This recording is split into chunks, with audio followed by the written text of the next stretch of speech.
How did you find out? I mean, where were you when you got the news? I was across the street. I heard the shots. Oh gosh. And you knew immediately it was a pistol from the sound? I didn't know immediately it was Dad. I didn't know that, no. I didn't know that until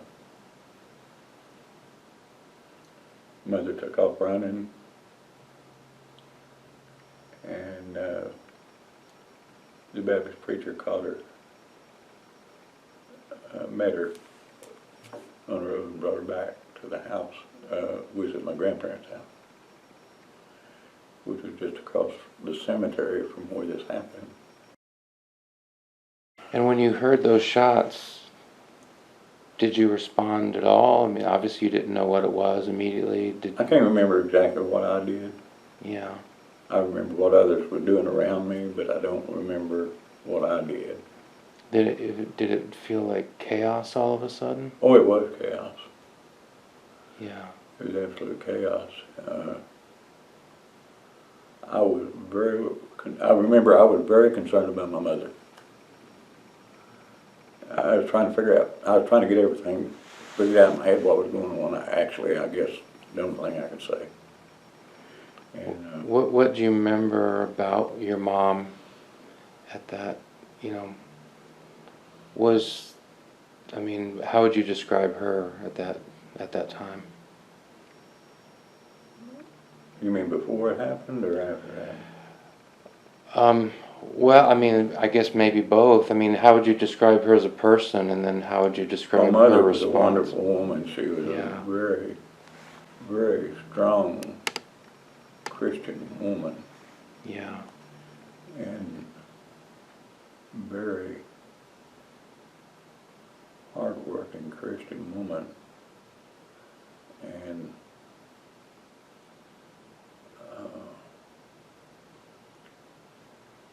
stayed that way forever. What did she work outside the home? Not at that time. Okay. I guess after she probably needed to. Afterwards, she had to. Afterwards, she had to sell the cows, the car, everything else to bury Dad. There was no insurance, no money. she sold in order to be able to bury your dad, she had to sell the cars, sell the cows. Sell the cows and the car. And the car. To bury Dad. Did the community band together a bit to help? No one could really. You know, at times was different back then. Folks were so poor. Money. As you can see, Dad's paycheck stuff. I mean, everybody was in the same boat. Yeah. Pretty much. I mean, after Dad was murdered, Decatur calmed down. There was nothing. I mean, all those thugs, just dissipated. Do you think that this event, because you've described Decatur as kind of a Wild West, and as you've said, the town couldn't afford a police officer, so before your dad, there's no police officer. Do you think this event kind of woke people up? It did. It definitely woke them up. To what was happening in this town? It definitely was a shock.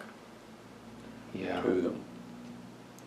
And that this kind of thing could happen or did happen. Yeah. Although, here is another thing you wrap this all into, is Benton County had just been voted dry. Now, previous to that.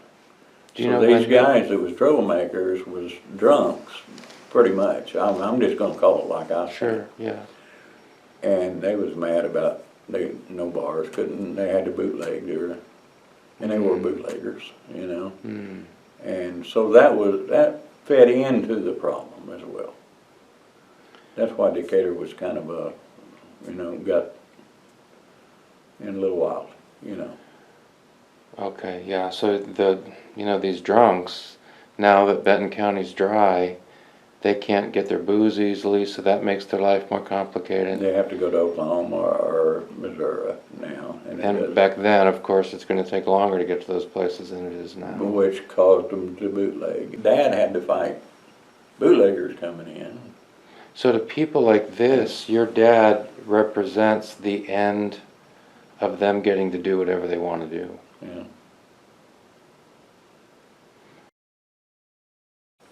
Do you remember when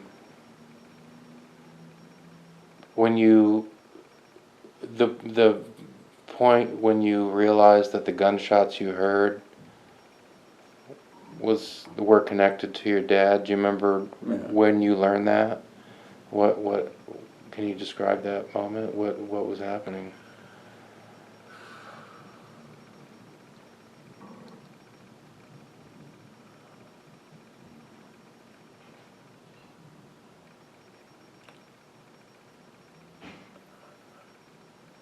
Unbelievable.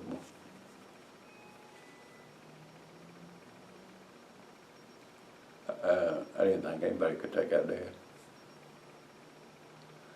I mean, that's the only way I can explain it. Just shock. Who told you? Huh? Who told you? I don't know. I remember him here hollering at different ones. You could hear people yelling. That What had happened? Kenneth's been shot, dying, dead.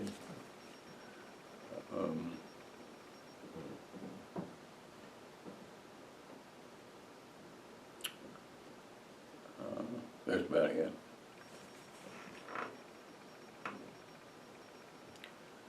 And then I know my mind just, I don't know, went to my mother and watched her fall apart. And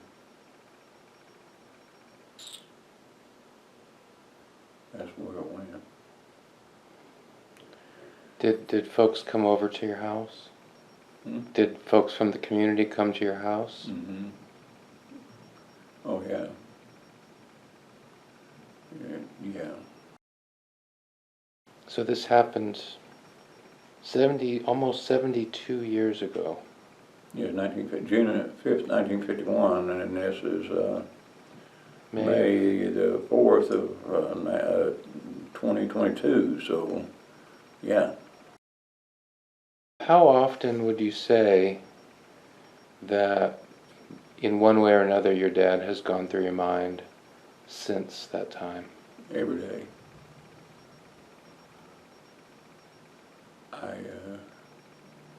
Every day.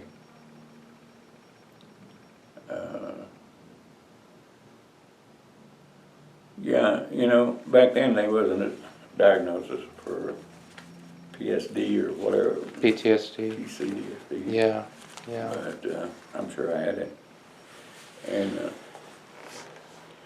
I wouldn't have wanted to say I did because I wanted to follow in his footsteps. And you did become a constable. Yes, I ran for election and was elected, and I wasn't appointed. I was elected constable. And how long did you do that? well, actually, I did it for several years on the books, you know, but I really wasn't active but a couple of years.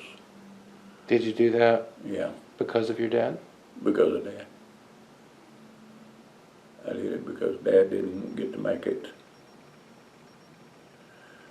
through, and